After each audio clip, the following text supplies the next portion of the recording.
Semaine, on avait parlé de comment préparer des documents efficaces pour lever des fonds pour son entreprise.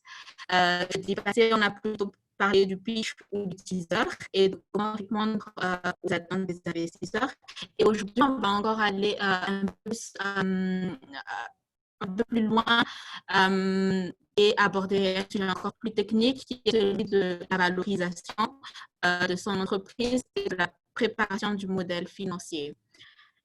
Juste deux, trois petites choses qui vont nous permettre de vraiment apprécier le webinaire.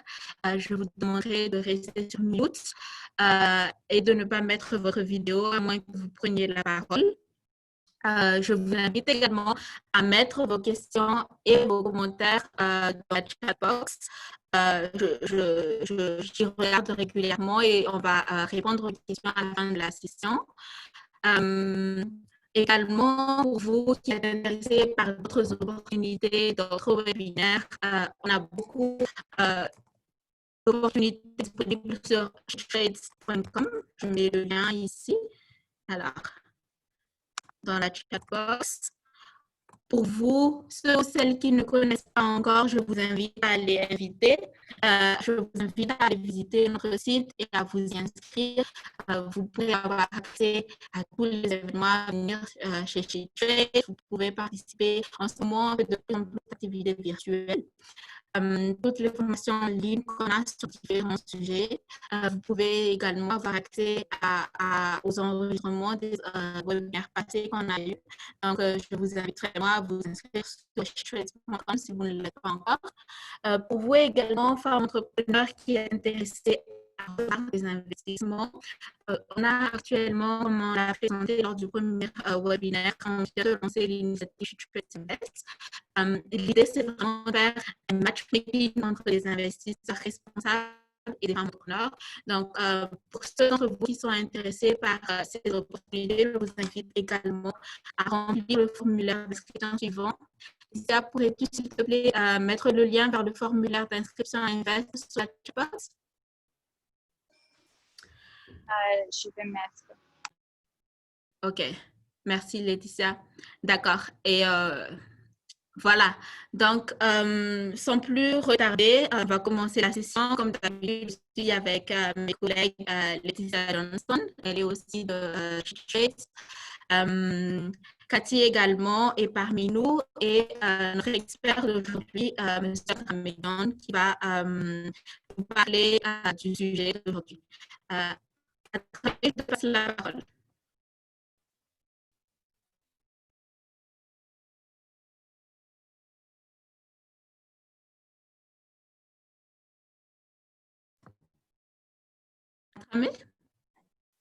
Oui, allô? Oui, on t'entend. Oui, super. Alors, merci Laetitia, je vais juste monter mon... Voilà. Et j'affiche tout ça et on est bon. Alors, bonjour à tous. Ravi de vous retrouver, en tout cas pour ceux qui étaient là, pour les nouveaux, bienvenue. Aujourd'hui, on va avoir notre dernier webinaire sur une série de 3. Ce sera le webinaire, on va dire, le plus technique. Et donc, vous allez voir comment c'est technique. Et donc, l'objectif d'aujourd'hui, ce n'est pas forcément de vous faire des experts du modèle financier ou de la valorisation. Ce qui est important aujourd'hui, c'est de comprendre comment ça marche. Donc, vraiment, je vous invite à poser vos questions. On aura peut-être d'autres occasions, mais aujourd'hui, c'est une occasion vraiment unique. Essayez de comprendre ce qu'on fait, posez des questions, posez les questions que vous pouvez, que vous voulez. Si on n'arrive pas à les répondre dans le temps qu'on a, on essaiera d'y répondre par email, mais vraiment poser toutes les questions. C'est ce document aujourd'hui qui va faire qu'un investisseur va investir ou pas dans votre société. C'est très, très simple. Sans ça, il ne va jamais y arriver. Pourquoi? Parce qu'en fait, c'est ce document qui retraduit, on va le voir, tout ce que vous avez en tête, tout ce que vous avez fait jusqu'à maintenant. Et donc, qui montre à quelqu'un d'autre qui n'est pas dans votre tête comment vous dirigez votre entreprise. Tout est dedans. Tout est dedans. Donc, c'est un document très, très, très important. Donc, prenez le temps. On va essayer d'y aller, c'est relativement technique, mais on va essayer de faire ça de manière relativement simple. Je vais vous montrer des exemples, je vais vous montrer comment on manipule ça et du coup, comment on fait à la fin. Je vous donnerai 2-3 conseils sur comment on fait pour l'avoir, si on n'est pas à l'aise avec les chiffres, etc. Donc là, inutile de revenir sur mon parcours. Hein. Je pense que tout le monde me connaît un peu maintenant. Pour ceux qui ne me connaissent pas, ben, vous pouvez googler mon nom. Normalement, vous allez me trouver. Voilà, en 2 mots, je fais de la finance depuis une quinzaine d'années. On va dire ça comme ça. Alors, voilà. Donc, on va rappeler 2-3 choses. Pourquoi on est là? On est là parce qu'on a un besoin de faire grandir sa boîte, de faire de l'expansion pour sa société, pour ses activités, de lancer un nouveau produit ou même de lancer sa société. Hein, on démarre. Hein. Et donc, pour démarrer, on a besoin souvent, ou pour augmenter en tout cas son chiffre d'affaires, etc., on a besoin d'investir. Donc, on a besoin d'argent frais pour financer ses activités ou justement d'argent frais pour faire tourner la boîte, payer les salaires, etc. Donc, en fonction de ce qu'on veut faire, il faut trouver des sources de financement qui vont avec. Les sources de financement qui vont avec, on l'avait vu la dernière fois, il y a une panoplie de sources, mais globalement, il y a 3 types de sources de financement. La dette, tout ce qui est dette, liée donc aller chercher chez une banque, les organismes de microfinance, etc., ou même des amis peuvent nous donner des dettes.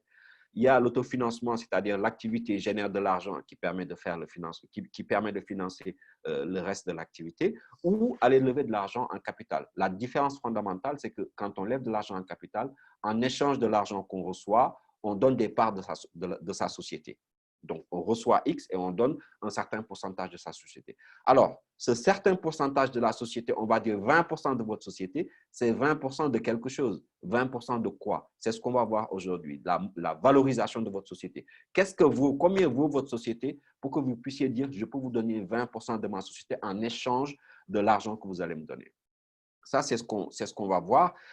Mais pour avoir ce montant de X, ben, il faut comprendre ce qu'on a dans la société. Et c'est là où on va faire une modélisation de la société. Modéliser veut dire constater quelque chose dans la vie réelle, constater ça et faire un modèle dessus, c'est-à-dire tirer une tendance dessus et dire que bon, ben, globalement, ça se comporte comme ça. Donc, on a une idée de comment fonctionne la chose. Et la chose, aujourd'hui, c'est votre société. Donc, pour rappel, rapidement, on avait vu que dans les acteurs qui peuvent vous donner de l'argent, en tout cas, et en échange, qui vont investir, donc, et en échange, donc, avoir des parts, c'est donc d'abord votre famille. Pour la plupart, quand vous démarrez, c'est votre famille et vos amis qui vous donnent un peu d'argent si vous n'en avez pas. Voilà, c'est ce qu'on appelle les Fools Friends, Family, Friends and Fools, les 3F. Après, il y a les business angels et les investisseurs d'impact. C'est vraiment le niveau d'après, c'est quand on a besoin entre $20 000 et on va dire entre 200 000 et 400 000 $, quoi. Et après, maintenant, on a les venture capitalistes, c'est des fonds d'investissement donc professionnels. Là, on rentre dans les pros de l'investissement qui vont donner des paquets, en tout cas des tickets entre 300, 400 000 jusqu'à quelques millions de dollars, quelques millions d'euros. 3, 4, 5, ça dépend des sociétés, ça dépend des pays. Et après, on a les investisseurs stratégiques. Enfin, encore une fois, le capital risque ou le private equity, je dis quelques millions, mais ça peut aller jusqu'à des milliards. Hein. Il y en a qui investissent des milliards de dollars dans des boîtes. Hein. Mais aujourd'hui, bon, je ne pense pas qu'il y a une boîte parmi nous qui vaut des milliards de dollars. Si c'est le cas, tant mieux, hein, mais je ne crois pas.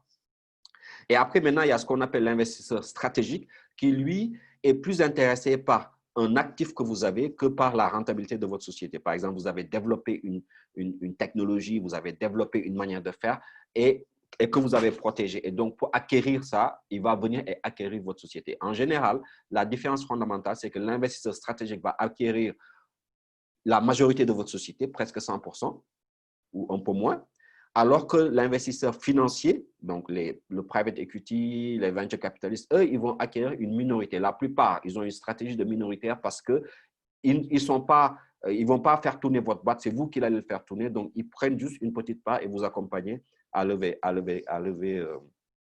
de l'argent et faire grandir votre société. Donc, aujourd'hui, on a 4 grandes parties. Donc, le modèle financier, ce que c'est, les étapes pour faire son modèle financier, la valorisation, on va définir ce que c'est et on va attaquer, on va voir un peu les modèles de valorisation. Bon, avant de commencer, comme d'habitude, on va faire un petit quiz très rapidement pour rappeler ce qu'on sait. Et là, je vais vous demander de choisir A, B et C. Laquelle de ces affirmations est vraie? Donc, j'ai un peu rappelé les choses. La banque vous finance en dette en échange de parts dans votre société. Est-ce que c'est vrai ou pas? Quand un business angel investit dans votre société, vous ne remboursez rien, mais il devient votre associé. Donc, vous ne remboursez pas une dette, quoi. OK? Quand un business angel investit dans votre société, vous devez rembourser des intérêts. Laquelle de ces trois affirmations est vraie? Laetitia, si tu peux afficher le quiz.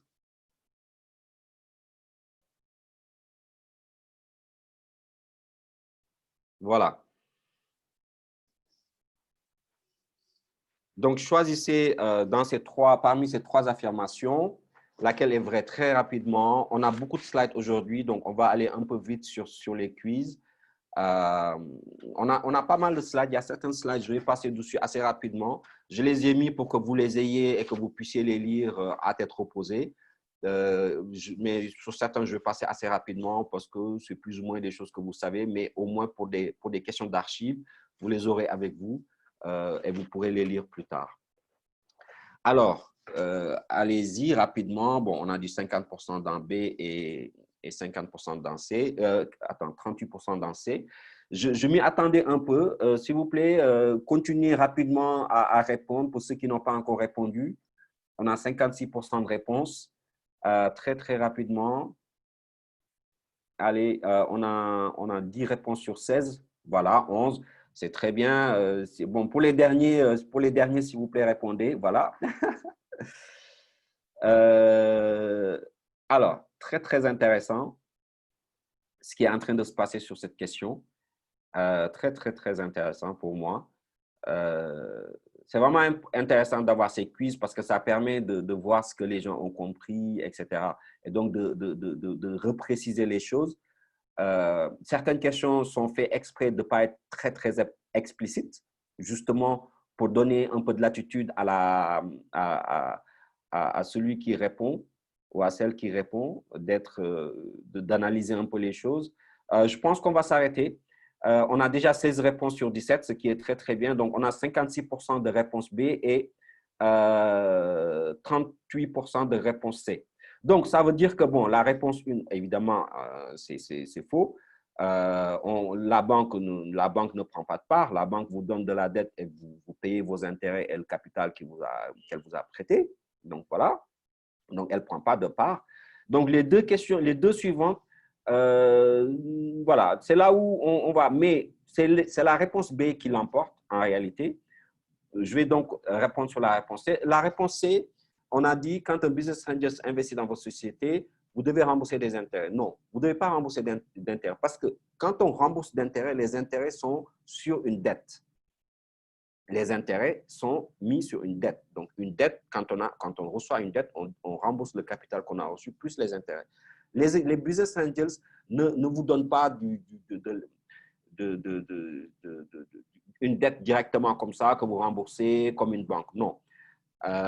Mais ce n'est pas, encore une fois, comme les dernières questions, il n'y a pas d'exclusivité. Les deux peuvent fonctionner. Mais pour notre besoin d'aujourd'hui, on parle d'investissement en capital. Quand on parle d'investissement en capital, il n'y a pas de remboursement d'intérêt. Donc, le business angel investit dans votre société, donc vous donne de l'argent, vous ne remboursez pas de dette, vous ne remboursez pas de capital. Si vous perdez, si l'entreprise fait faillite, lui, il perd, vous perdez. Si par contre l'entreprise réussit, ben, il récupère une partie des dividendes, comme vous allez récupérer des dividendes. Ce n'est pas un remboursement, c'est vraiment une rétribution sur l'investissement. Et donc, par contre, il devient votre associé. Donc, c'est vraiment la réponse B qu'il faut prendre. La réponse C, un business angel pourrait vous donner de la dette, mais c'est un cas particulier, c'est des instruments particuliers qui ne sont pas, en fait, l'objectif du webinaire aujourd'hui. Donc, on peut revenir sur cette question plus tard. C'est une question très, très intéressante, mais retenez que c'est la réponse B. On va passer du coup sur la suite. Donc, concrètement, pourquoi on fait un modèle financier? À quoi ça sert? Ça sert essentiellement à 4 choses. La première chose, c'est de montrer aux investisseurs comment vous comptez gagner de l'argent, mais aussi pour vous-même. Parce que des fois, on demande à des entrepreneurs, comment vous faites, quel est votre business model? Le business model, le modèle économique. Le modèle économique, c'est comment vous faites pour faire rentrer de l'argent dans votre société. Des fois, ils ont du mal à l'expliquer. Ils vont vous dire des choses très vagues, mais de manière très précise, comment ça marche. Donc, le modèle financier permet de voir concrètement à qui on vend, à quel prix et comment c'est comptabilisé, quels sont les frais qu'on a dessus et à la fin, qu'est-ce que nous reste comme argent. C'est vraiment très, très important. Et deuxièmement, du coup, c'est ça, traduire les idées qu'on a en chiffres concrets, parce que là, on parle du concret. Troisième chose, très, très important, on va l'aborder, c'est les scénarios. La preuve flagrante qu'on a aujourd'hui, je suis très content, de façon de dire, qu'on ait eu ce COVID pour que je puisse en parler. Parce qu'en fait, quand on n'a pas des situations comme ça, c'est très difficile de faire comprendre ça aux gens. Mais là, clairement, beaucoup ont subi le COVID. Il y a eu un changement drastique dans l'économie mondiale et donc dans votre société qui fait que on est dans un scénario où il y a eu une baisse de votre chiffre d'affaires, une baisse de je ne sais pas quoi. Quelle que soit la baisse, vous avez été frappé par cette crise.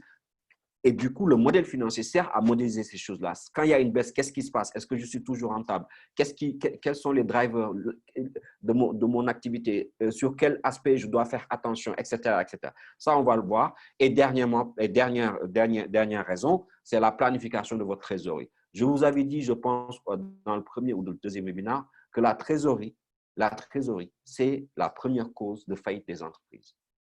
Les entreprises peuvent être rentables, mais gèrent mal leur trésor. Et quand je dis trésor, c'est vraiment l'argent, la liquidité que vous avez pour payer les gens, payer les salaires, payer les fournisseurs, etc. C'est extrêmement important. Beaucoup de gens font faillite parce qu'ils gèrent mal. Ça aussi, le modèle permet de voir comment vous gérez votre trésorerie. C'est ce que je disais, c'est vraiment ici qu'on va convaincre ou pas un investisseur. C'est très, très important d'avoir un modèle financier. Alors, quels sont les critères pour avoir un modèle financier? Souvent, on a une feuille d'hypothèse, je vais vous montrer, qui permet de changer des choses, de voir comment le modèle se comporte, est-ce qu'on est encore rentable ou pas. Je vais vous montrer ce que c'est, mais c'est très important d'avoir cette feuille d'hypothèse, justement pour nous éviter à toucher les autres feuilles. On est sur Excel, évidemment, on est sur Excel. Inutile de le rappeler. Il faut vraiment comprendre très, très bien vos hypothèses. Les hypothèses ne sont pas choisies au hasard. Souvent, c'est le fruit d'une étude de marché. On en a parlé la dernière fois. Une étude de marché ou l'historique de votre société. Vous avez déjà fait 2-3 ans d'activité. Vous savez ce que vous faites. Et donc, vous partez de ces hypothèses-là et vous les mettez dans le modèle. Et après, les autres feuilles, on a le compte de résultat. C'est la rentabilité de la société. On a le bilan, c'est vraiment les besoins de financement et la valeur de la société. On a le flux de trésorerie, c'est la gestion de la trésorerie, comme on l'a dit tout à l'heure. Et enfin, les rendements pour l'investisseur, c'est est-ce que j'ai des intérêts, si j'ai donné un peu de dette, est-ce que j'ai des dividendes, quand est-ce que je récupère des dividendes, si je vends, combien je récupère, etc. C'est vraiment la rentabilité de la société, la rentabilité de l'investissement. Les éléments suivants, on va le voir, sont présentés, en tout cas pour la première année, très souvent par mois. Et les autres années, on va plutôt prendre les années et pas rentrer dans le détail des mois. Sinon, ça fait trop. Et ce que je disais, c'est si vous n'êtes vraiment pas à l'aise avec tout ça, prenez le temps de vous… C'est très important pour un chef d'entreprise de comprendre ces choses-là. Vous n'êtes pas à l'aise avec les chiffres, avec Excel, mais vous devez les comprendre. Si vous ne comprenez pas ça, vous aurez du mal à diriger votre société, surtout quand ça va grossir. Les chiffres font partie de votre activité, vous devez les comprendre. Vous n'êtes pas obligé de les produire, mais vous devez les comprendre et pouvoir les analyser parce qu'on va voir, ça va nous permettre de prendre des décisions. Bon, pour commencer, on commence par les coûts. Les coûts, c'est vraiment la phase la plus simple parce qu'on connaît les coûts. On connaît quand on va recruter quelqu'un, combien on va le payer. On sait, on connaît le marché, on sait combien on va payer. Quand on veut créer des vêtements, faire de l'agriculture ou quelle que soit l'activité, on peut se renseigner très rapidement sur les coûts pour démarrer notre société. C'est très, très facile à faire. Donc, le coût du marketing, on sait, je veux dépenser X, etc. Donc, il n'y a pas besoin de beaucoup de choses pour connaître les coûts. Et donc, En général, on commence par les coûts, c'est le plus simple, on connaît les coûts et on démarre. Donc, les coûts, c'est vraiment les coûts de production, les coûts de vente, le marketing, recherche et développement s'il y en a. Les coûts administratifs, c'est c'est le loyer, par exemple, le loyer, il y a des assurances, etc. C'est vraiment tout ce qui permet à la société de fonctionner au jour le jour. Ça, c'est les dépenses. On démarre souvent par ça. Après, on attaque les revenus. Ça, vraiment, c'est la partie la plus difficile. On en a parlé un peu la dernière fois. Il y a une personne qui m'avait demandé comment on fait pour faire une étude de marché. La plupart, souvent, la manière d'estimer les revenus, c'est on part d'une étude de marché. Quand je dis étude de marché, c'est assez vague. Hein. Étude de marché, c'est soit on a payé quelqu'un qui nous fait une étude de marché, soit on l'a fait nous-mêmes, soit on est déjà dans l'activité depuis quelques années, donc on connaît assez bien le marché, etc., etc. C'est vraiment toutes les informations qu'on peut avoir pour être capable d'estimer, disons, pour résumer ces trois choses. La première chose, c'est le prix de vente de notre produit, à quel prix on va mettre notre produit sur le marché. Deuxième chose, la taille du marché. Concrètement, on parle de combien, de quelle taille, de quel nombre de clients. Donc, la segmentation du marché, du client, de la clientèle, etc. Le prix est lié à ça. Donc, segmenter le marché, la taille du marché, le nombre de clients, le prix. Les revenus, c'est prix multiplié par nombre. Hein, c'est ça, le nombre de ventes. Et donc, l'évolution aussi qu'on a, la croissance qu'on peut avoir sur ce marché, en local, à l'international, etc. C'est vraiment très, très important d'avoir une bonne étude de marché. Et la deuxième chose extrêmement importante dans les revenus, c'est la première année au moins de diviser, de le représenter en mois et pas en année entière. Pourquoi? Parce qu'en fait, quand on est dans certaines activités, il y a une saisonnalité dans l'activité.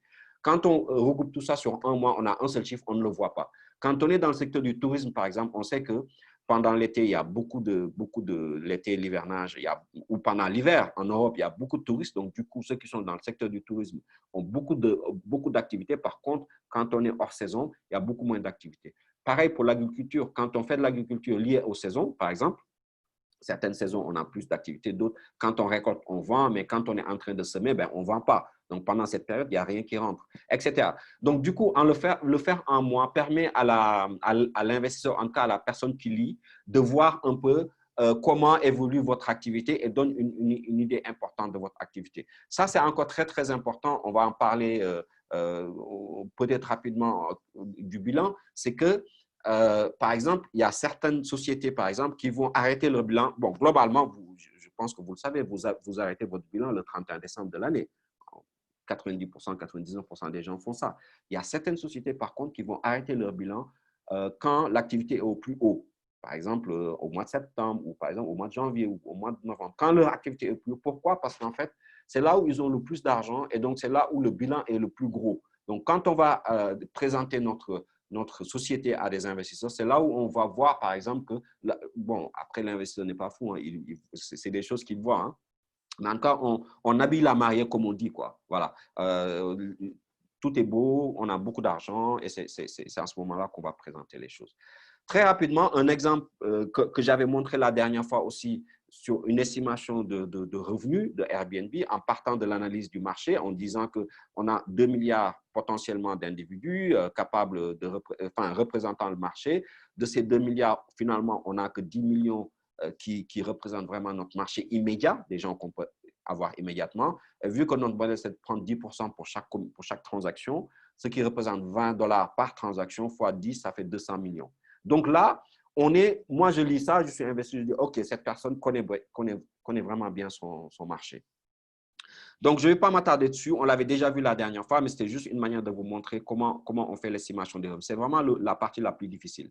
Après, on va sur le résumé de tout ça. Maintenant, on a fait la première partie, c'est les coûts. La deuxième partie, c'est les revenus. C'est la base du modèle financier. Une fois qu'on a ces deux-là, le reste, c'est des calculs. Voici une petite représentation. Je l'ai mis là. Ce n'est pas la peine de regarder dans le détail des chiffres. Ce n'est pas ce qui est important. C'était juste une manière de vous montrer deux choses. La première chose, c'est qu'on a un bloc de revenus. Ça, c'est vraiment l'argent, les ventes, en fait, les ventes. Là, ils ont inclus le coût de production de ces produits et du coup, la vente nette. Voilà. Et après, on a les dépenses liées à l'exploitation de l'activité. Donc, c'est les coûts de personnel, les salaires, les coûts administratifs, les coûts marketing, etc. Donc, on a globalement ces deux blocs qu'on vient de faire. Et du coup, à la fin, dans la dernière ligne, résultat, ici, on voit le résultat de ce qu'on a.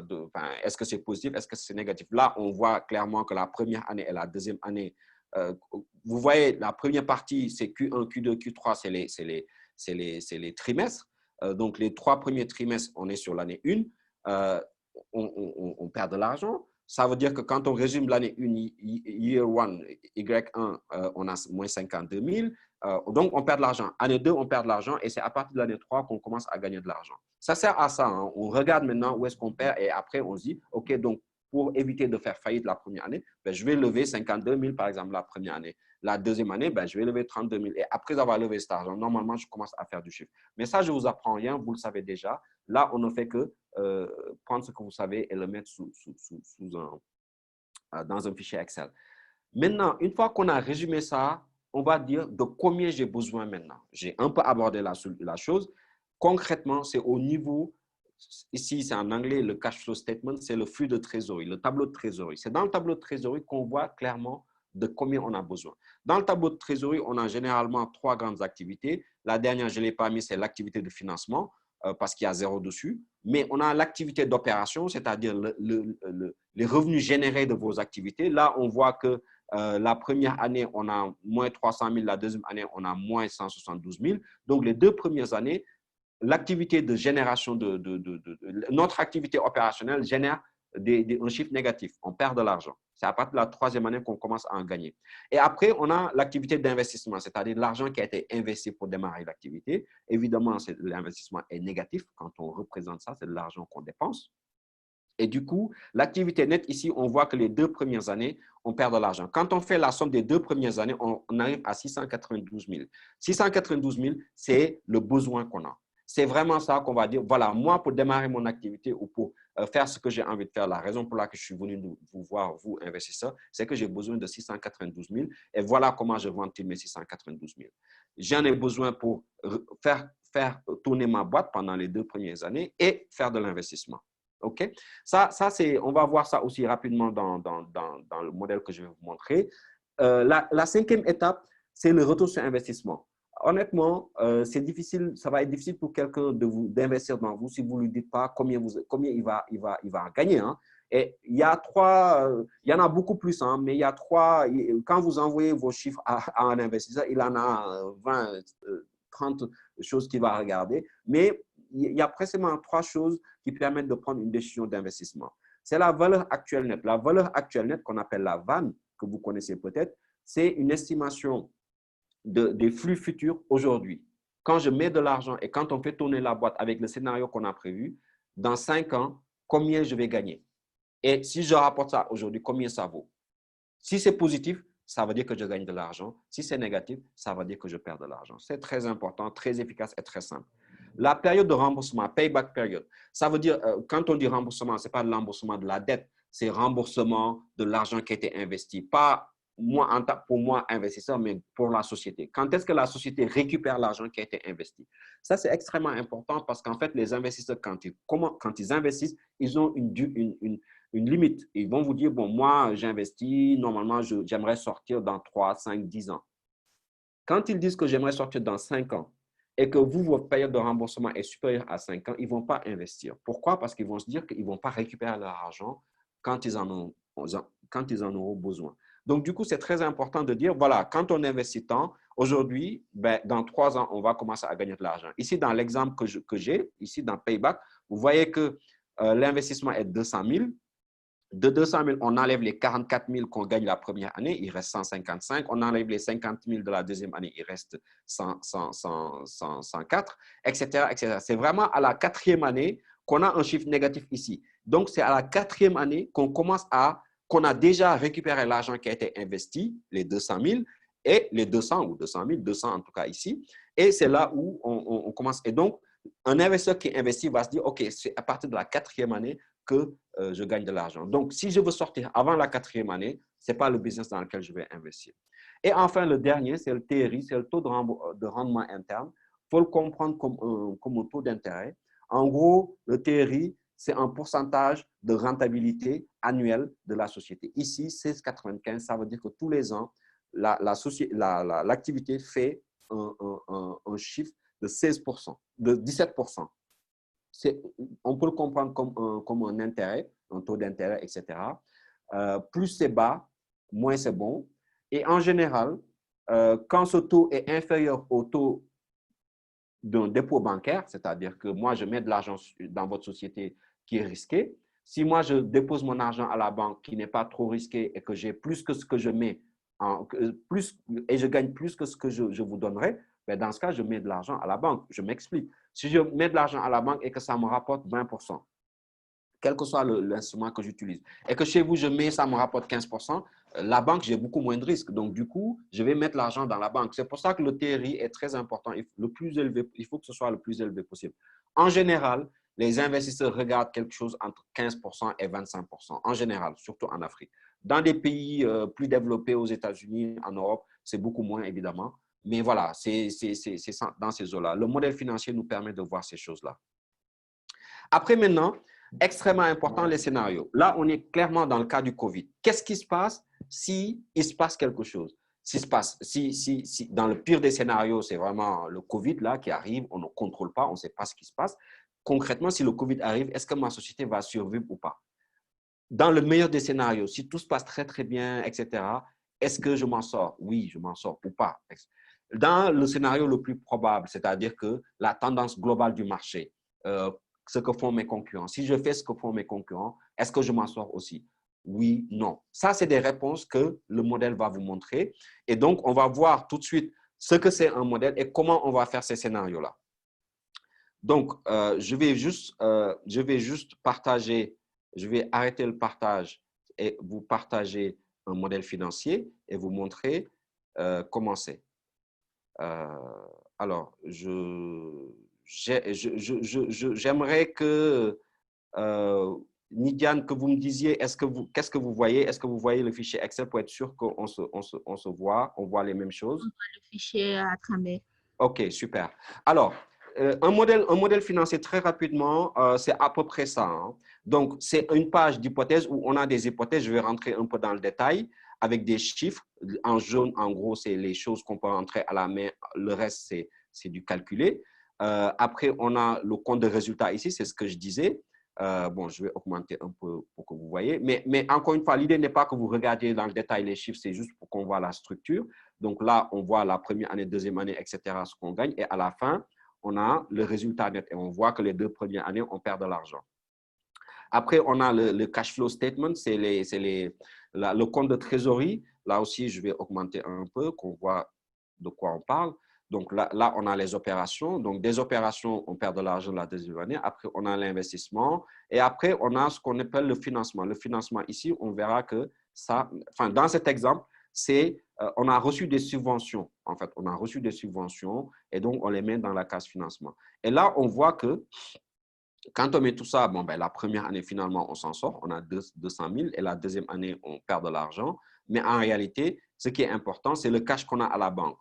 La première année, on a 200 000. La deuxième année, on fait 200 000 moins les 109 000, on a 100 000. Et donc, on a quelque chose de tout le temps positif ici. Parce que si jamais, dans la banque, on a quelque chose de négatif, on est en faillite. On est en faillite.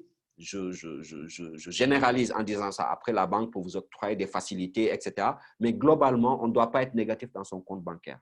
OK? Cet argent, ça, ce que vous voyez là, les 630 000, c'est en fait la somme de ça.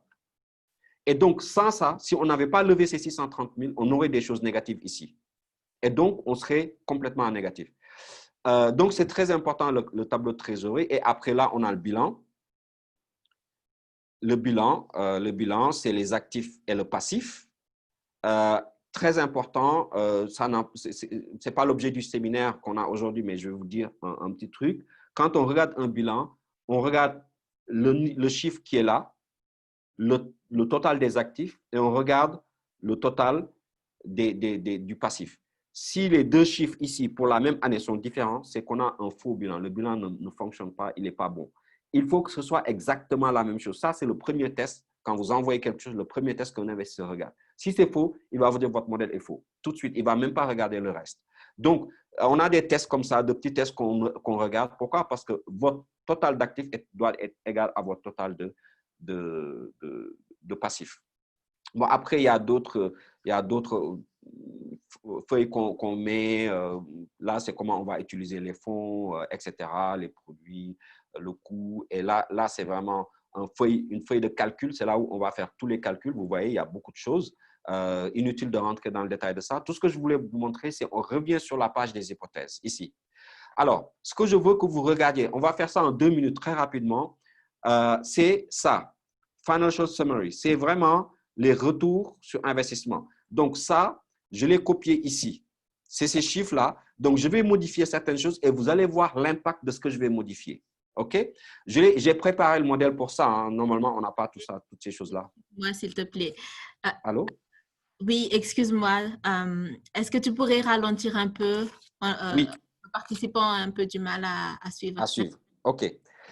Alors, je vais ralentir un peu. Donc, quand on a, ce qui importe, ce que je voulais vous montrer, c'est vraiment cette feuille. OK? Dans cette feuille, on a un résumé de tout ce qui est retour sur investissement, des éléments qu'on regarde. Là, on a le TRI, c'est 48%. Là, on a le budget, donc le besoin en investissement, donc la raison pour laquelle on va voir l'investisseur. Là, on a la valorisation qu'on va voir juste après, donc combien vaut votre société.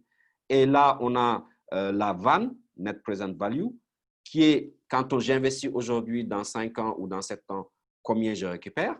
Et on a là le payback. Donc, ce que je venais de vous montrer là, on a 6 ans. OK?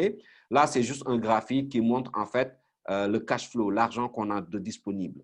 Là, on est en dessous de 0 la première année. La deuxième année, on monte légèrement, mais on reste quand même négatif. Et c'est à partir de la troisième année qu'on commence à avoir un cash flow positif. OK?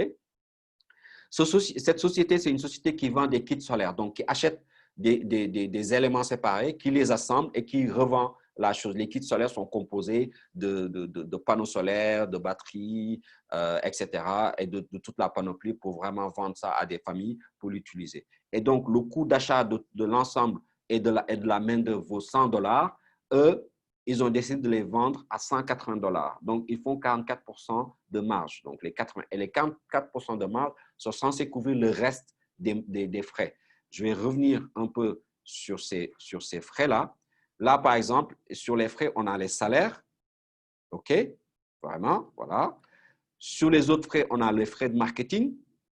OK? Chaque année, voilà, sur les 5 ans. Après, on a les loyers, on a les assurances, etc. Après, on a des coûts de mobile pour la communication, l'Internet, etc. On a aussi le juridique, les avocats. Enfin, voilà, on a vraiment tous les coûts qu'on peut imaginer dans le truc. Et après, on a ici les investissements. Au départ, par exemple, là, ils doivent avoir un entrepôt, ben, ils dépensent 150 000. Ils doivent avoir un patent, c'est un certificat pour le produit qu'ils ont créé, ben, ça leur coûte 20 000, etc. Et donc, là, on modélise vraiment tous les coûts chaque année. Et donc, ces coûts sont récupérés et en fait, ça va nous permettre de déterminer est-ce qu'on est rentable ou pas. Donc, c'est vraiment revenu et coût. Ici, cette partie, vous allez voir, donc là, on a les coûts et là, on a les revenus. Regardez bien, ce qui est prévu, c'est que la première année, on va faire 3000, on va vendre 3000 unités. La deuxième année, on va en vendre 6000, la troisième année, 10 000, etc. Ça, c'est la croissance au fil des années. Donc, on va se poser la question, OK, qu'est-ce qui se passe? Le COVID arrive, qu'est-ce qui se passe si je baisse, si mes ventes baissent de 10%? Donc, normalement, je dois baisser ça de 10%. Bon, comme j'ai un peu préparé les choses, je vais dire, je fais ici moins 10%. Donc là, vous voyez, on a 3 000 la première année. Ça n'a pas impacté parce qu'on part du principe que c'est déjà fait, le 2019. 2020, au lieu de 6 000, on a fait 5 400. Et donc, on a baissé de 10% tout ça. OK? Maintenant, on veut voir quel est l'impact de cette baisse. Vous voyez ici, sur le retour sur investissement, on a 33% au lieu des 48% qu'on avait. Donc, on a baissé en baissant de 10%, on baisse la rentabilité de 5 points, 5%. C'est bon, c'est beaucoup, hein, c'est pas rien. Le payback, au lieu de te rembourser sur 6 ans, on rembourse maintenant sur 7 ans, plus de temps. Là, on a maintenant 181 000, là, on avait 500 000. C'est là où on voit qu'il y a vraiment un impact important. On était presque à 600 000 $ de revenus sur les 5 ans. Là, on est à 180 000. Donc, on a vraiment une baisse énorme. Donc, en fonction du paramètre qu'on va changer, il va y avoir des impacts sur différents paramètres. Et ça, c'est ce qu'on va voir. Moi, j'ai fait moins 10%. Là, faisons moins 20% pour voir rapidement. Moins 20%, on a un chiffre négatif. Ici, on est plus rentable. On a 0 ici, on est plus rentable. On a 17%. Bon, ça veut dire qu'on sort 17%, mais ça veut dire que les coûts sont tellement élevés qu'on n'arrive pas à s'en sortir. Et donc, là, on voit que globalement, la société, elle est rentable parce que l'argent, la trésorerie, elle augmente, mais la société, elle n'est pas rentable dans le temps qui nous est donné, c'est-à-dire dans les 5 ans ou dans les 6 ans qui nous ont donné. Ça veut dire qu'il faut aller sur 7, 8 ans, 9 ans pour être rentable. Donc, vous voyez, moins 20% sur les ventes, l'impact de moins 20% sur les ventes. Donc, on remet à ce qu'on avait. Et là, on se dit, par exemple, on a une grève. Les gens, nos salariés veulent des augmentations de salaire. On se dit, est-ce que les augmentations de salaire vont avoir un impact sur ma rentabilité? Je dis, ils veulent 10% de plus. Je mets 10%. Si je mets 10% de plus, je vois que je baisse un peu. Là, je suis à 43. Là, j'étais à 48. Donc, il y a une petite baisse. Là, je suis à 479. Là, je suis à 500. Bon, il y a quand même une petite baisse. La rentabilité, elle est on rembourse sur 6 ans. Il y a une petite baisse, mais c'est jouable. On est encore rentable. Rien n'est négatif, etc. Donc, on peut se permettre d'avoir 10% d'augmentation sur les salaires. Si vraiment on est obligé de le faire. Et c'est là où vous allez négocier. Vous savez que vous ne pouvez pas dépasser 10 ou 15%. Et c'est là où vous allez négocier 5% d'abord, après 7%, etc. jusqu'à ce que vous y arrivez. On remet à 0 ici. Et on va, par exemple, dire, OK, moi je veux vendre mes produits, mais ce n'est plus rentable, j'arrive plus à vendre mes produits au prix que je veux les vendre. Donc, je veux baisser le coût de vente. Là, on avait dit qu'ils revendent à 180. Imaginons que on baisse le coût de 10%, moins 10%. Vous voyez? Donc, si je baisse moins 10%, donc on arrive à 162 ici. Attendez, je vais augmenter un peu. Vous allez voir, on est à 162 ici. Donc, quand je vends à 162, quel est l'impact? Là, l'impact est juste énorme.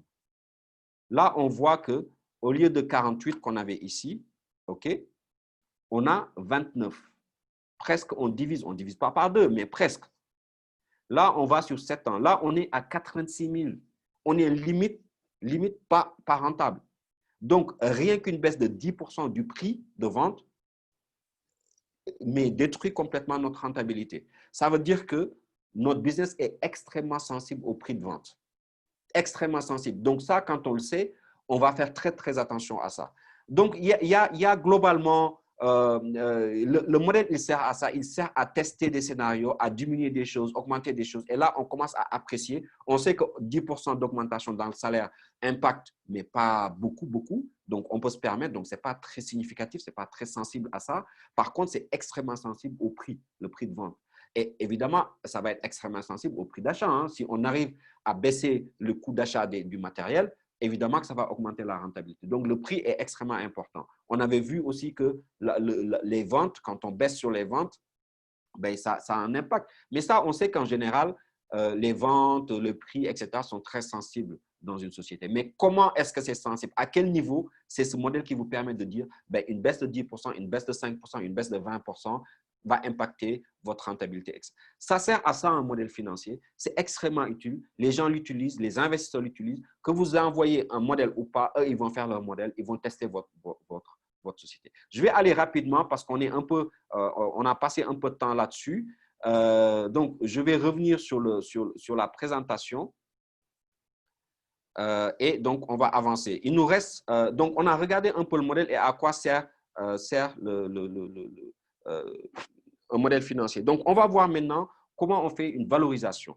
Voilà, très rapidement pour finir sur la modélisation. Donc, voilà les astuces. Je ne vais pas les descendre tous, on est un peu en retard, mais globalement, il faut être très clair sur ce qu'on veut faire. Vraiment le fil de conducteur de l'activité, parce que ça permet de définir comment on va opérer de manière très, très détaillée. Les hypothèses, c'est le plus important. En fait, finalement, dans un modèle, ce qui est important, ce n'est même pas les résultats qu'on a vus, c'est les hypothèses. Pourquoi? Parce que c'est de là que tout part. On change les hypothèses, tout change derrière. Donc, comment vous avez fait vos hypothèses, c'est le plus important. C'est là où l'investisseur va se focaliser parce qu'en fonction de comment vous avez fait vos hypothèses, il va se dire est-ce que ce que vous avez en rentabilité on peut y croire ou on ne peut pas y croire. C'est très, très important de les étayer. Comment vous avez choisi votre niveau de vente? Ben, parce que j'ai fait une étude de marché et je pense que tac, tac, tac. Voilà, très, très important. Donc, il faut bien les étayer.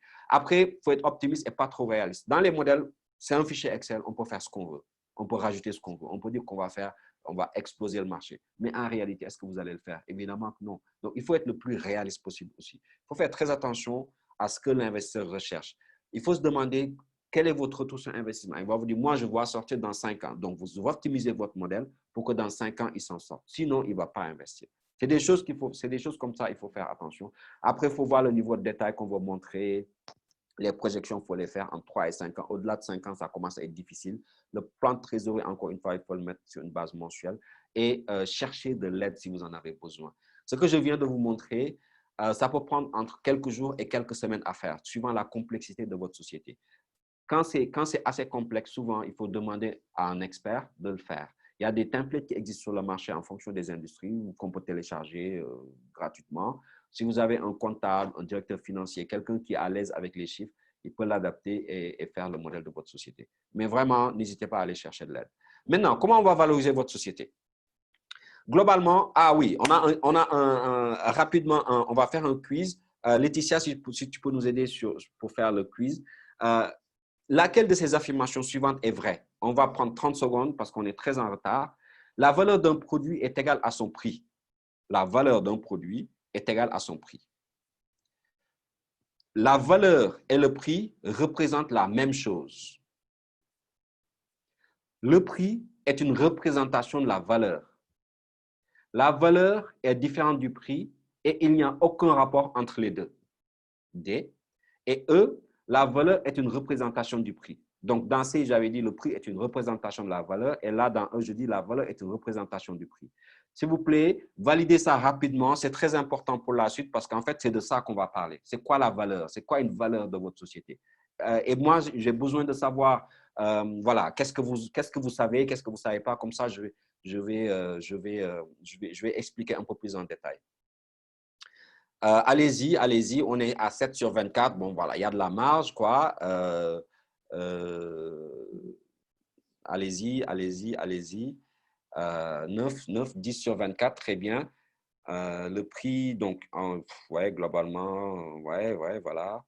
On est à 14 sur 24, c'est pas mal. S'il vous plaît, pour les derniers, essayez d'y répondre. Comme ça donne un échantillon assez représentatif des connaissances. Voilà. Mais je suis sûr que vous le savez, vous revenez sur vos produits. Quand vous vendez vos produits, c'est quoi la différence entre la valeur et le prix? La valeur et le prix, est-ce que c'est différent? Est-ce que c'est la même chose? Voilà. Bon, là, on est à 15 sur 24. Bon, je suis sûr qu'il y a d'autres qui peuvent participer. Mais bon, on va avancer quand même parce qu'on a vu une tendance globale. La tendance, c'est la réponse C, c'est-à-dire le prix est une représentation de la valeur. Le prix est une représentation de la valeur. La valeur d'un produit est égale au prix?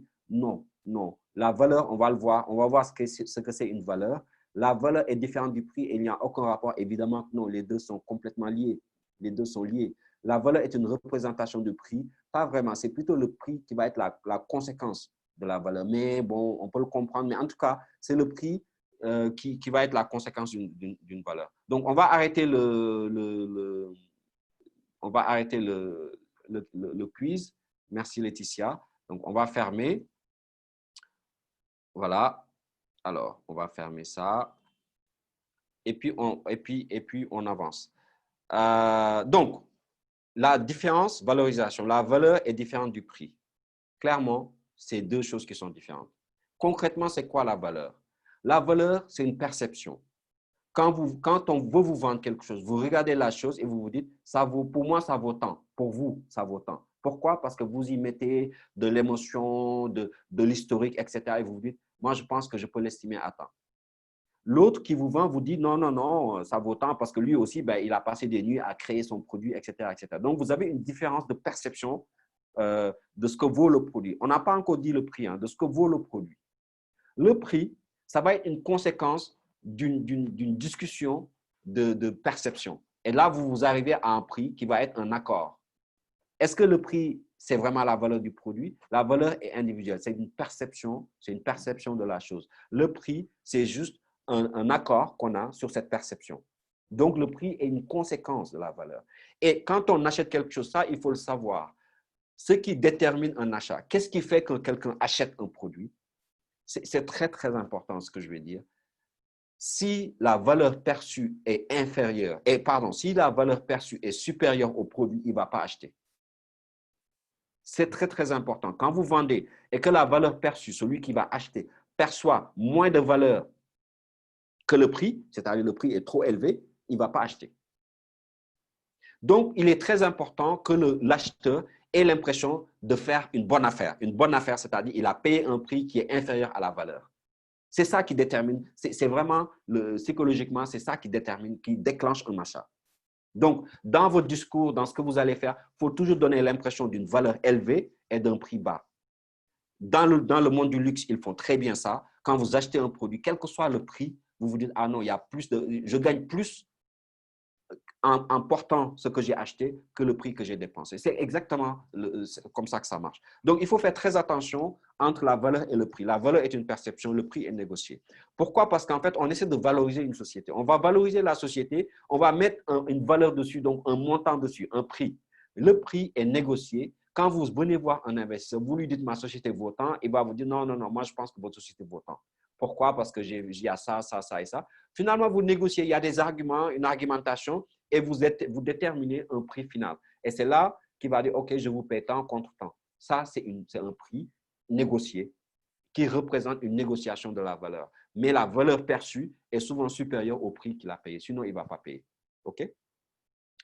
Donc, pour votre levée de fonds, je résume 2-3 choses avant qu'on rentre dans la valorisation. Parce que pour entrer dans ces trucs de valorisation, il faut être sûr de ce qu'on fait. La première chose est, est-ce que vous avez vraiment besoin de lever de fonds? Beaucoup de gens se disent, oui, oui, oui, j'ai besoin de lever des fonds, mais très souvent, ils n'en ont pas besoin. Donc, si vous n'en avez pas besoin, n'allez pas lever des fonds. Vraiment. Il faut vraiment se poser cette question. Maintenant, si vous en avez besoin, vous avez besoin de couvrir, en général, les fonds que vous levez doivent couvrir entre 12 et 18 mois d'activité. OK? Cibler l'investisseur initial, un business angel, un VC, un investisseur stratégique. Il faut vraiment chercher qui est votre meilleur investisseur en fonction de ses intérêts, etc. Choisissez l'instrument financier. Est-ce que vous allez chercher de la dette, de l'equity, donc du capital, un mélange des deux, etc. Et maintenant, vraiment très important, allez à la rencontre des investisseurs quand vous n'en avez pas besoin, quand vous n'avez pas besoin d'eux. Parce que si vous avez besoin d'eux, genre vous avez 3 mois avant de couler, eux, ils prennent du temps. Hein. Ils prennent 6 mois, 1 an avant d'investir. Donc, ça veut dire que vous allez couler bien avant que vous ayez reçu d'argent. Donc, il faut vraiment aller commencer à discuter avec eux, commencer à engager la discussion, leur montrer ce que vous faites. Ils vont suivre ce que vous faites. Quand vous allez venir pour leur dire, voilà, maintenant j'ai besoin d'argent, là, ils vont aller plus vite parce qu'ils vous connaissent déjà. C'est très, très important. On va voir, il y a 2 grandes familles de valorisation. En fait, il y a les approches traditionnelles pour les PME, les entreprises qui existent depuis un moment, qui génèrent déjà du chiffre. Donc, c'est l'évaluation des actifs. Donc, on va évaluer le bilan ou on va évaluer le présent. Le présent, c'est ce que vaut l'entreprise aujourd'hui. Donc, on va comparer l'entreprise à d'autres entreprises qui existent. Ou on va évaluer le futur, le potentiel de l'entreprise dans le futur. Ça, c'est les 3 approches traditionnelles. Maintenant, pour les entreprises ou les startups qui démarrent et qui n'ont pas beaucoup, qui ne génèrent pas ou qui génèrent très peu de revenus, ben, il y a aussi des manières de valoriser. Donc là, on en a 5. On va en voir que 2 parce qu'on n'a pas beaucoup de temps. On va voir les 2 premiers pour les approches pour les startups et les 2 dernières pour les approches traditionnelles. Pourquoi? Parce que sur les approches traditionnelles, les 2 dernières, c'est vraiment les plus utilisées. Et là, ce n'est pas forcément les plus utilisés, mais en tout cas, ça donne une indication de comment on valorise une société qui ne fait pas de revenus, qui ne fait pas encore de revenus. Donc, on va commencer par les startups. Donc, la première méthode, c'est ce qu'on appelle la méthode Berkus. Berkus, en fait, cette méthode est basée sur 5 facteurs clés de succès. On dit que quand vous démarrez une société, il y a 5 facteurs qui font que vous allez réussir ou pas, avant même que vous commenciez à générer des revenus. Ça, c'est voilà, on sait, on le croit et tout. Donc, on part de ça, on dit, voilà, on a ces 5 secteurs. Et maintenant, on va aller regarder dans le marché, est-ce qu'il y a des entreprises similaires à la nôtre? Et on suppose une valorisation. On se dit, bon, disons quand je démarre, il y a des standards. Hein. Quand vous démarrez, par exemple, aux États-Unis, on vous dit que vous ne pouvez pas, quel que soit ce que vous avez, vous ne pouvez pas dépasser $1 million de dollars de valorisation. Donc, on prend ça comme référence. Au Sénégal, je ne sais pas, en Guinée, je ne sais pas, en Côte d'Ivoire, je ne sais pas, mais disons que prenons une référence. Si on prend le secteur du textile, par exemple, pour une entreprise classique qui démarre il y a 3 ans, disons que sa valorisation ne peut pas dépasser 100 millions de CFA, par exemple. On part de 100 millions et on écrit 100 millions ici. Maintenant, on part de ces 100 millions et on dit, quels sont ces cinq critères? Il y a le projet, donc la valeur du projet. Est-ce que c'est un projet sympa? Est-ce que c'est beau? Est-ce que ça fait sens? Est-ce que concrètement, voilà, est-ce qu'on aime bien le projet? Où est-ce que ça en est? Est-ce que c'est vraiment un stade avancé, etc. Après, il y a le prototype. J'ai écrit techno parce qu'on fait référence à des startups, mais c'est vraiment, est-ce que le produit est prêt? C'est le produit. Est-ce que vous avez un produit qui est prêt et qui est prêt à être commercialisé? Vous avez testé. La qualité du management, on avait vu que l'équipe est extrêmement importante, surtout au début. Est-ce que l'équipe capable d'exécuter ce projet est là? OK? Après, il y a le business model. Est-ce que le modèle économique qu'on a mis en place pour générer des revenus est vérifié, testé, etc. Et maintenant, la capacité à lancer le produit. La capacité, c'est les outils de production. Est-ce que quand on veut produire, par exemple, des vêtements, est-ce qu'on a les machines? Est-ce que si on veut produire demain, vous avez une commande de 1 million, est-ce que vous êtes capable de répondre, etc. C'est vraiment, avoir le produit, c'est une chose, avoir les capacités de production, c'est autre chose. Et donc, l'idée, c'est on va prendre ces 5 secteurs et donc, on va mettre des poids dessus. Par exemple, là, on prend les 1 million, on les divise par 5, on a 200 cas, 200 cas, 200 cas. Et donc, pour chaque élément, on met un poids. On se dit, bon, la valeur le projet est joli, est bien, tout ça, mais bon, je pense qu'il y a encore un peu de travail à faire, donc on met 75. On n'est même pas à la moitié. Le prototype est prêt, le prototype est bon, donc on met du 150. L'équipe est là, l'équipe est bien, on a une bonne équipe, etc. On met 150. Le business model n'est pas encore très clair, ils sont en train de se chercher. C'est quand même, par exemple, quand Twitter est arrivé, au début, on ne savait pas comment ils allaient monétiser, etc. Vraiment, quand on ne sait pas comment monétiser, on dit, bon, OK, on met 50. Et là, la capacité à lancer, c'est-à-dire on met la moitié. On se dit qu'on a une relative bonne capacité à répondre, mais quand même, si on a une grosse demande, aujourd'hui, on n'est pas capable de répondre. OK? Et donc, quand on fait ça, on fait la somme, et on se retrouve avec 525. Ça, c'est la valorisation. C'est hyper simple, vous voyez, hyper simple. C'est vraiment du ressenti, et c'est là où vous allez… Mais ce qu'il faut comprendre ici, c'est vraiment une base de discussion. Quand vous allez trouver 525, quand vous allez voir votre investisseur, vous n'allez pas lui dire absolument c'est 525, et c'est tout. On est déjà à 11h06, je vais finir rapidement. C'est 525 et c'est tout. Non, c'est une base de discussion. Moi, j'ai trouvé 525. Lui va analyser ce que vous lui proposez et va vous dire, ouais, non, moi, je pense plutôt que c'est dans les 300. Ou il va vous dire, non, non, non, mais vous avez sous-estimé ça. Non, non, c'est plutôt dans les 700, par exemple. Donc, c'est vraiment une discussion. Et là, vous allez vous rendre compte qu'en discutant avec quelqu'un, peut-être que vous allez changer un peu les poids et vous allez trouver une autre valorisation. Mais ça vous donne un point de départ. Vous arrivez avec quelque chose. C'est très, très important. La deuxième méthode, c'est un peu la même méthode, mais là, on va rajouter le risque. Donc, on va prendre 12 facteurs de risque. Donc, on part d'une modélisation de départ de 525, comme on l'avait vu. Et là, on rajoute des éléments de risque. Les éléments de risque, c'est est-ce qu'il y a un risque dans l'équipe dirigeante, par exemple? Est-ce que le risque est faible, est fort, etc. Quand on a une seule personne dans l'équipe dirigeante qui gère le truc, le risque est fort. Si jamais il arrive quelque chose, la boîte, elle coule. Hein. Donc, un investisseur va regarder ça. S'il y en a 2 ou 3 qui sont là, qui sont capables de mener la boîte, là, le risque devient faible. Très rapidement, une petite histoire sur une start-up au Nigeria. La start-up, elle faisait un très, très beau chiffre, ça montait, c'était vraiment… Donc, il y avait des business angels qui avaient investi, notamment le Lagos Angel Network, qui avait investi dessus. Et à un moment donné, quand ils se disaient, ouais, ça, c'est notre licorne, quoi, le fondateur fait un accident et meurt malheureusement dans l'accident. C'était la fin de la boîte parce que c'était le seul qui était capable de diriger cette boîte. Il était seul dessus et ils ont tout perdu.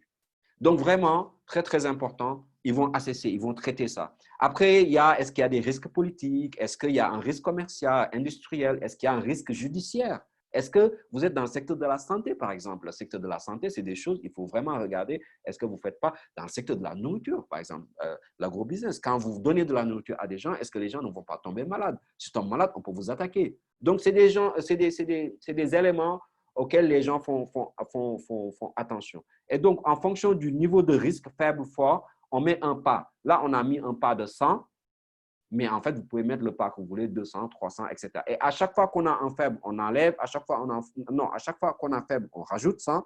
Si on a faible, on enlève 100. Et on fait tout ça quand c'est normal, c'est-à-dire il n'y a pas d'impact, on laisse comme ça. Et après, à la fin, comme l'autre, on fait la somme. 525, on a rajouté, tac, tac, jusqu'à 825 et on arrive aujourd'hui à une valeur de 825. OK? Ça, c'est vraiment, vous voyez, on n'utilise pas de chiffres pour l'instant. Hein. On regarde la société, on analyse un peu l'environnement de la société, on essaie de déterminer une valeur. Pourquoi? Parce que la société ne génère pas encore d'argent. C'est comme ça qu'on la valorise. Après, on va attaquer les deux valorisations les plus utilisées quand une société génère de l'argent. La plus simple, c'est la méthode des comparables.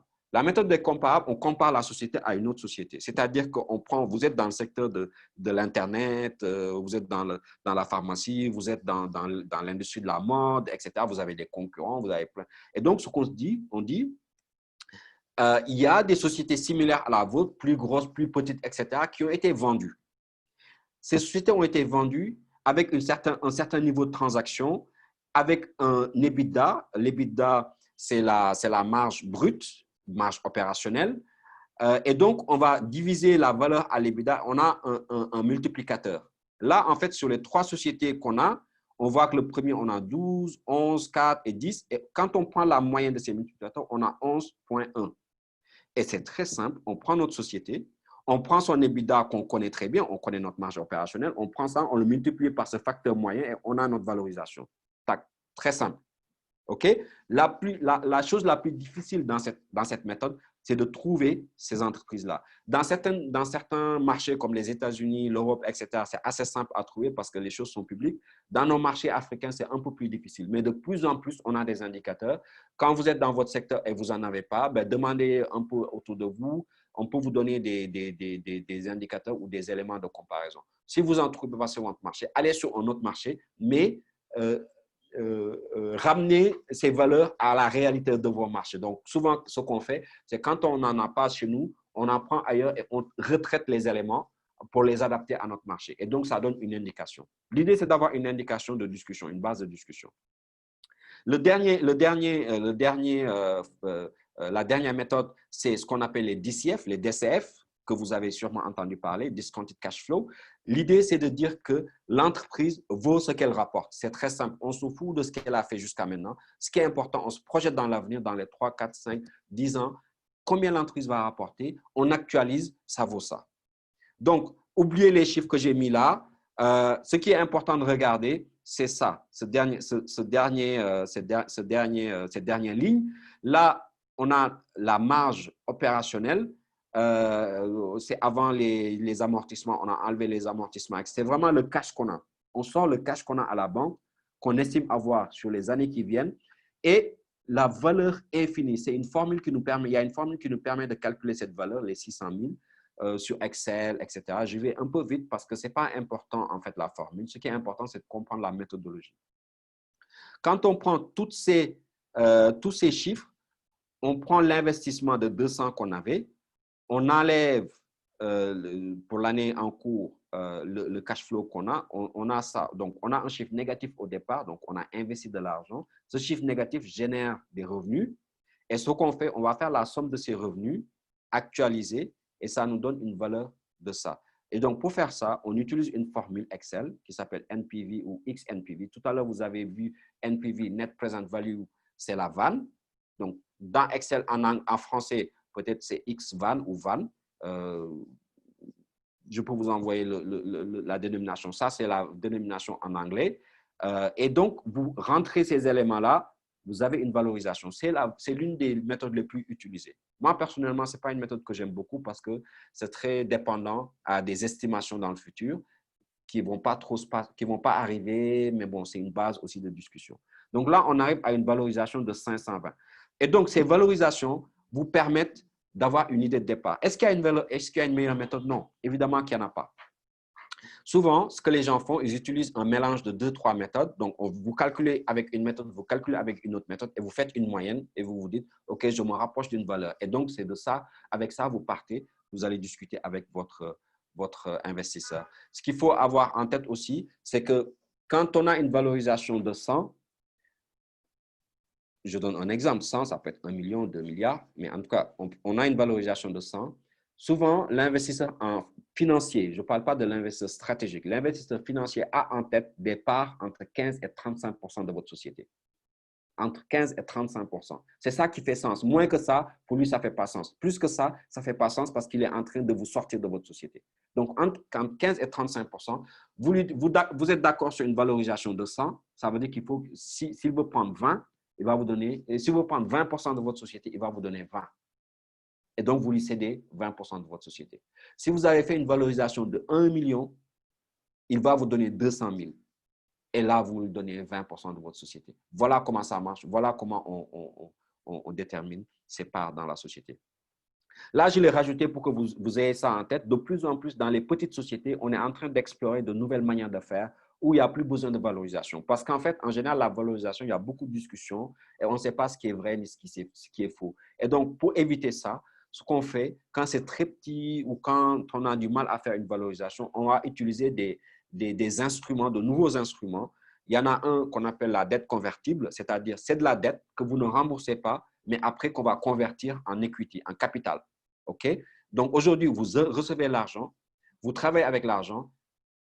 Quand il y a un événement qui arrive, souvent l'événement, c'est quand un investisseur professionnel vient, c'est-à-dire votre société est déjà d'une certaine taille, là, on a une valorisation de ces professionnels-là et ça permet aux gens de convertir maintenant la dette que vous aviez reçue en part.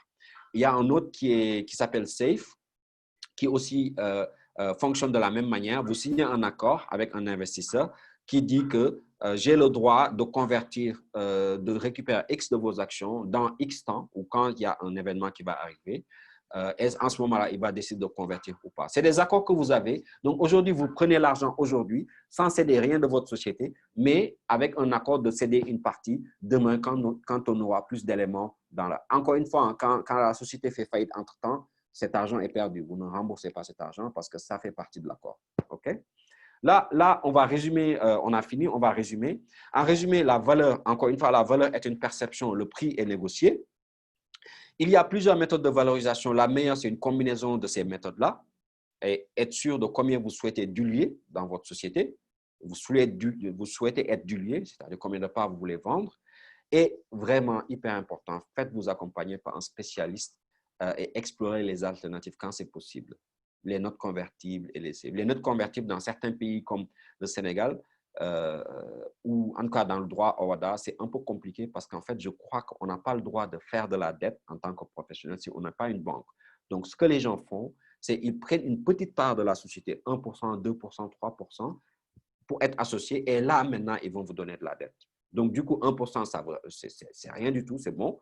Et maintenant, ils ont le droit de vous faire de la dette parce qu'ils sont des associés. Parce que la dette d'associés existe et donc, ce n'est pas régulé. Il n'y a pas la BCAO qui va vous dire non. Donc, c'est souvent ce que les gens font pour contourner un peu la contrainte.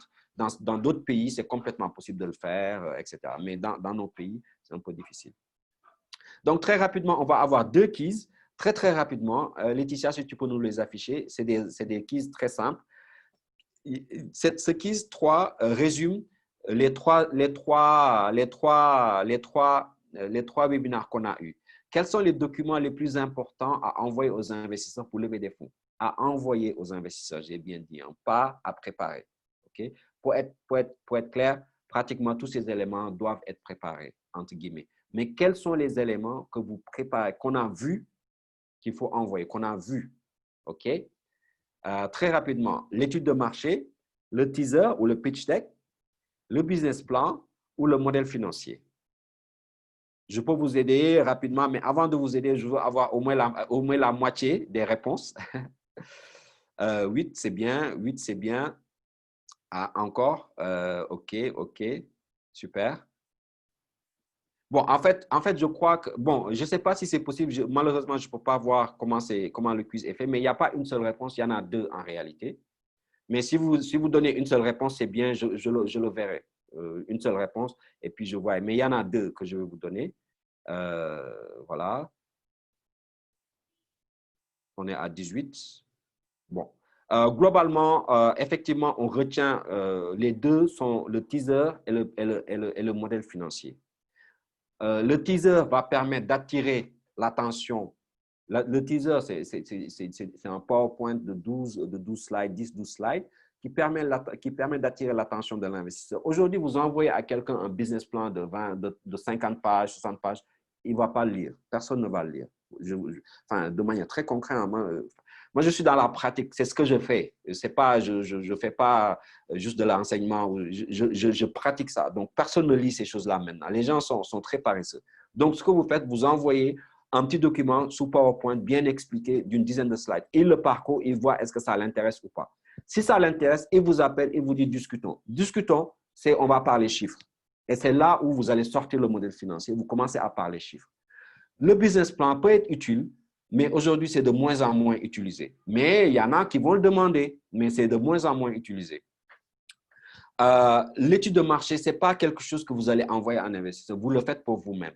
Peut-être qu'on peut vous demander d'où sortent vos chiffres. Vous allez dire, j'ai fait une étude de marché. Il dit, ah, je veux bien voir votre étude de marché. Vous allez lui envoyer. Mais ce n'est pas quelque chose que vous allez envoyer directement à un investisseur. La première chose que vous envoyez, c'est un teaser. Des fois, c'est une page même. Une page, on envoie. Il est intéressé, on lui envoie les 12 pages. Il est intéressé, on commence à discuter, on parle chiffres. On rentre dans le modèle financier. OK? Donc, on va arrêter le pool et on va passer au deuxième pool. Le deuxième quiz pour finir. Alors, le deuxième, aussi très simple, devez-vous absolument lever des fonds externes à envoyer? Non, voilà. Devez-vous absolument lever des fonds externes pour développer votre entreprise? Oui ou non? Rapidement, oui ou non?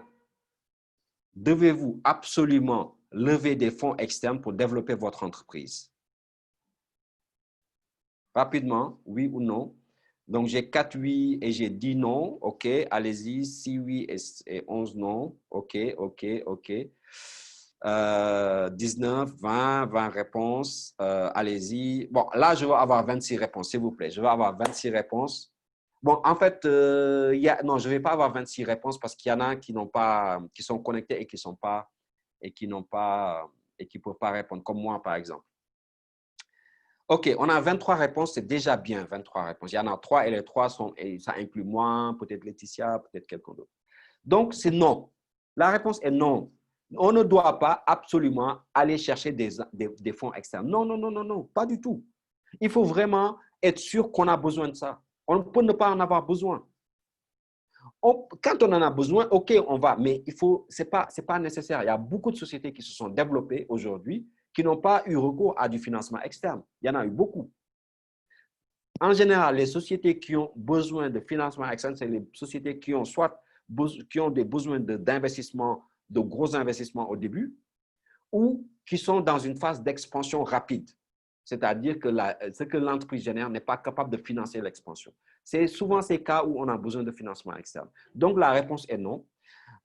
Et donc, le webinaire est fini. Je pense que j'ai un peu dépassé pour un dernier webinaire, mais juste pour vous dire que, voilà, c'est quand même des sujets où rien que des sujets, des fois, ça prend 2-3 jours comme formation. La valo, par exemple, la valorisation, c'est beaucoup de temps. Le modèle financier, faire un modèle financier, ça, même en faisant la formation à des spécialistes, ça peut prendre entre 1 et 2 jours pour faire ça. Donc, vraiment, on a essayé de résumer ça. On est allé peut-être un peu vite. Donc, n'hésitez pas à poser des questions maintenant ou plus tard. On va essayer d'y répondre. Et voilà, vous allez avoir cette présentation qui peut être sous forme de référence pour vous. et qui vous permettra de toujours revenir dessus quand vous avez besoin de quelque chose. Je vous remercie. Nidiane, merci beaucoup et on va ouvrir les questions. OK. Merci beaucoup, Adramé. Merci de ce résumé qui est très exhaustif, je trouve. Merci aussi à tous. On espère que les 3 webinaires vous ont permis vraiment de comprendre comment préparer des documents efficaces pour convaincre des investisseurs, notamment des investisseurs providentiels. Jusqu'à maintenant, on a reçu 2 questions. La première question nous a été posée par Étienne en début de session, mais je pense que ta présentation, Adramé, a déjà répondu à sa question. Sa question, c'était de savoir la signification du Business Angel. Je pense que la présentation a répondu à la question et peut-être qu'on n'a pas besoin de s'attarder sur cette question. Mais la deuxième question nous vient d'Aimé. Donc, Aimé voudrait savoir quel est le taux d'actualisation des cash flows généralement retenu dans la méthode du DCF. OK. Alors, là, c'est une question très précise. Nidiane, si tu le permets, en 2 secondes pour Étienne, un business angel, c'est un individu qui est souvent riche et qui est un entrepreneur qui a réussi et qui a un peu de cash de côté pour soutenir les petites boîtes et donc qui investit dans les petites entreprises. C'est ça les business angels. Il faut aller les chercher. Pourquoi je reviens un peu sur la question, c'était pour dire ça. Aujourd'hui, dans nos sociétés africaines, c'est ce type d'investisseurs que nous souhaitons développer parce que c'est les seuls qui sont capables d'investir dans des petites sociétés.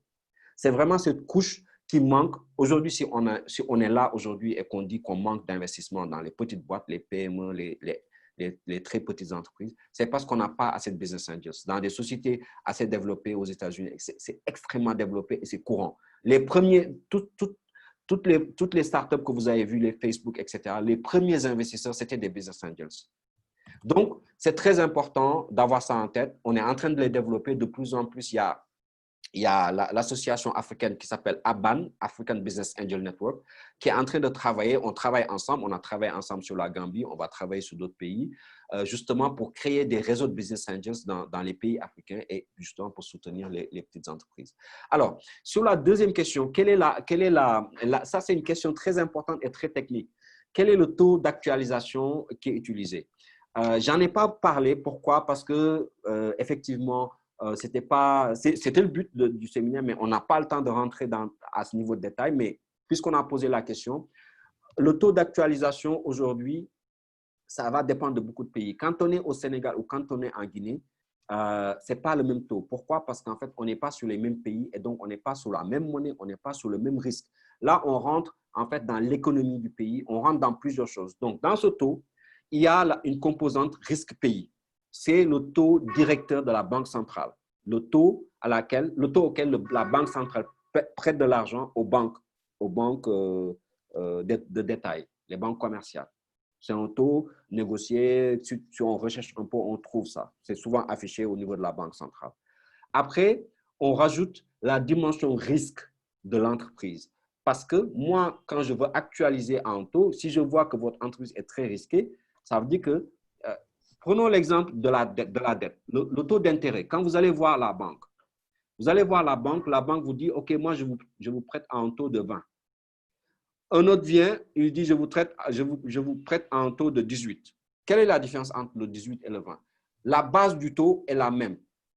C'est-à-dire, c'est 10, c'est 11, je ne sais pas. C'est le taux bancaire, le taux interbancaire. Ça, c'est la même chose. C'est systémique dans un même pays. Après, maintenant, on va appliquer le risque qu'on va avoir. On va faire un scoring de l'entreprise ou de la personne et on va se dire, cette personne représente plus de risques. Donc, ça coûte plus cher de prêter. Donc, du coup, le taux va être plus élevé. C'est la même chose ici.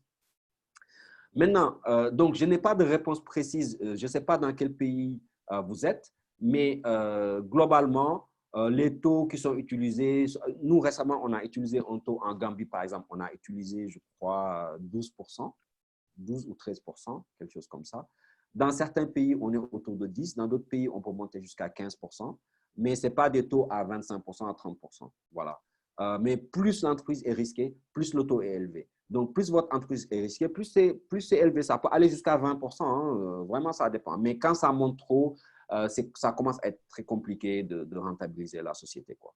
Je ne sais pas si j'ai répondu à la question. Il n'y a pas de réponse exacte. En fonction du pays, en fonction de l'entreprise, en fonction de… Il y a plein de facteurs qui font que ce taux est… mais en tout cas, souvent, c'est un taux qui est supérieur au taux bancaire. Merci beaucoup, Atramé. Et la prochaine question, enfin, elle a commencé avec un commentaire. Donc, Valérie, alors, elle nous disait qu'elle a préparé beaucoup de teasers. Elle a préparé beaucoup… Attends, je sais un peu. Elle a préparé beaucoup de teasers, le teaser et le business plan depuis plus de 3 ans. Elle cherche des investisseurs, mais n'en trouve pas. Elle dit que les banques demandent des garanties qu'elle n'a pas. Et plus loin, elle pose la question si elle peut avoir l'aide d'un spécialiste financier comme toi. Alors, justement, la raison pour laquelle on est là aujourd'hui, c'est justement pour explorer des alternatives au financement bancaire. Parce qu'on sait que les banques aujourd'hui, en fait, il ne faut pas demander aux banques, il faut être très, très franc entre nous. On ne va pas demander aux banques de faire quelque chose. Les banques n'ont pas été créées pour financer le début d'une activité. Il faut être très simple. Pourquoi? Parce qu'en fait, une banque, comment une banque finance? Une banque reçoit des dépôts. C'est vous, nous, nos salaires, nos dépôts. On dépose l'argent à la banque. On peut récupérer cet argent à tout moment. C'est-à-dire qu'il y a des dépôts qui sont de court terme. La banque ne peut pas se permettre de prendre cet argent et de vous le prêter sur du long terme. Déjà. La deuxième chose, c'est que la banque, si la banque prend cet argent et vous le confie et que vous faites faillite, vous ne remboursez pas, la banque elle-même, elle va faire faillite. Donc, du coup, la banque ne donne pas de l'argent, investit cet argent dans des instruments similaires aux instruments dont l'argent est arrivé. C'est-à-dire, je dépose de l'argent, je vais récupérer cet argent. Je ne peux pas me permettre de perdre de l'argent que j'ai déposé à la banque, on est d'accord. Donc, du coup, la banque aussi va mettre cet argent dans des instruments sécurisés. Donc, la fonction de la banque par défaut n'est pas de financer une activité risquée. La banque finance une activité, c'est pour ça que la banque va demander des garanties, va financer une activité plutôt stable. C'est-à-dire que quand votre entreprise génère tous les mois un certain niveau de revenu depuis quelques temps, quelques années, 1 an, 2 ans, la banque se dit, OK, là, on est sur une activité plutôt sécure, tous les mois, il y a l'argent qui rentre, donc on n'a pas de grand risque, donc on peut prêter de l'argent. C'est comme ça que fonctionne la dette bancaire. Quand on est sur des sociétés comme… Donc, si vous êtes dans ce cas-là, effectivement, vous pouvez aller voir la banque, moyennant la garantie, évidemment. Bon, voilà, dans nos sociétés, malheureusement, les banques sont assez frileuses, etc. Là, aujourd'hui, on est justement là pour explorer de nouvelles choses. Se dire, OK, le financement bancaire, c'est une chose, difficilement accessible, etc. Maintenant, est-ce qu'on peut explorer autre chose? Et là, on est en train d'explorer d'autres types de financements qui proviennent, qui sont du financement en capital, c'est-à-dire en échange d'une part de votre société.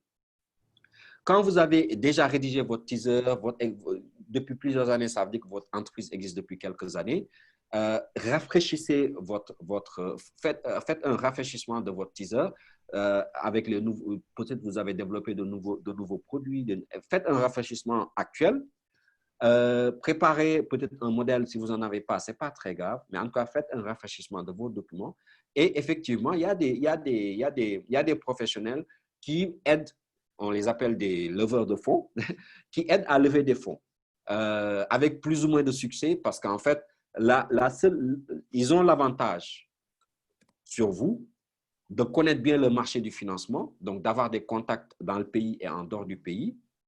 Et ils ont l'avantage de savoir qu'est-ce que recherchent ces investisseurs-là. Donc, ils vont vous aider à structurer les documents de sorte que quand les investisseurs vont lire, ils vont dire « OK, ça c'est sympa, ça c'est bien, je veux bien en savoir plus ». Donc, effectivement, allez chercher ces gens-là pour vous aider à lever de l'argent. Des spécialistes comme moi, oui. Moi, ce n'est pas mon cœur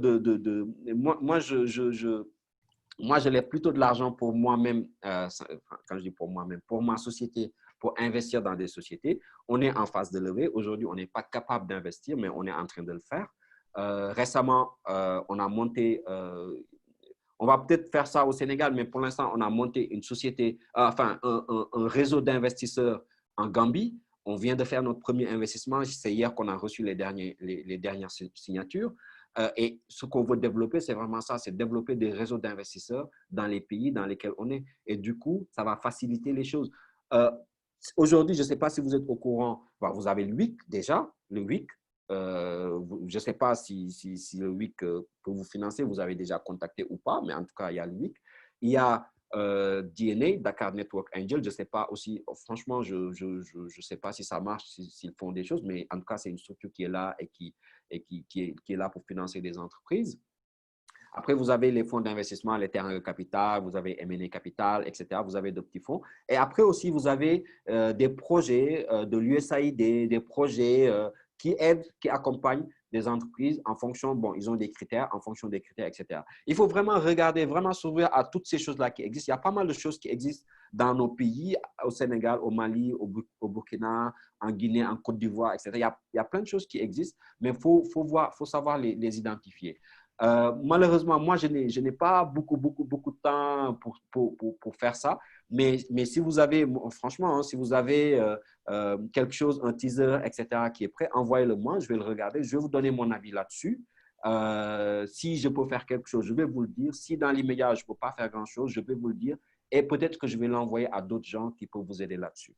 Voilà, à mon niveau, c'est ce que je peux faire. Peut-être au niveau de SheTrade, il y a quelque chose qui peut être fait. C'est de créer une liste, ou en cas de travailler sur une liste de potentiels financeurs. Nigan, je ne sais pas si on peut essayer de travailler là-dessus. De potentiels financeurs, une base de données avec des critères de financement, etc., qui va du financeur privé au réseau de Business Angels, aux financeurs publics ou semi-publics, genre les projets type USAID, type ITC, etc. Peut-être que ça peut aider, en tout cas, d'avoir cette base. Je sais qu'il y a quelque chose déjà au niveau de l'ITC qui est en train d'être fait à un niveau mondial ou africain. Peut-être faire un focus sur la femme et sur nos pays francophones, ça peut être pas mal. Parce qu'il y a beaucoup de choses qui existent dans les pays anglophones, mais très peu dans nos pays francophones. C'est peut-être une suggestion que j'ai là-dessus qui peut bénéficier à tout le monde et là où on peut aller consulter ça. Parce qu'effectivement, aujourd'hui, l'information, elle n'est pas vraiment disponible, quoi. Effectivement, Adramé, très pertinente ton commentaire, donc merci beaucoup. Bon, tout d'abord, je pense que beaucoup de nos participants aujourd'hui sont intéressés pour faire ce suivi avec toi, cette proposition que tu as faite qui est de t'envoyer leur business plan et leur teaser. Si tu pouvais peut-être mettre sur la barre d'outils l'adresse email où ils peuvent te contacter, ça pourrait aider tout le monde. Par rapport à ta suggestion sur la base de données des investisseurs, c'est vraiment l'idée qu'on fait à SheTrade Invest, en fait, c'est de créer cette connexion entre les femmes, les entrepreneurs, les entreprises dirigées ou appartenant à des femmes et les investisseurs providentiels. Donc, on a déjà beaucoup d'investisseurs qui sont intéressés à l'Afrique, raison pour laquelle, encore une fois, j'invite tout le monde à s'inscrire sur SheTrade Invest si vous ne l'êtes pas encore. Alors, je renvoie le lien sur la barre de commentaires. Je vous invite à vous inscrire.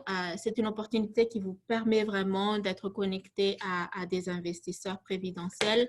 On a aussi beaucoup de formations qui vont vous aider justement à vous préparer à préparer votre entreprise à pouvoir répondre aux attentes de ces investisseurs. Donc, je vous invite vraiment à vous inscrire sur SheTrade Invest. Également sur shetrades.com, on a de nombreuses opportunités. Et peut-être la toute dernière question, je pense qu'on pourrait y répondre rapidement à Dramé, on pourrait ensuite fermer la session. Alors, elle nous vient de Sarah.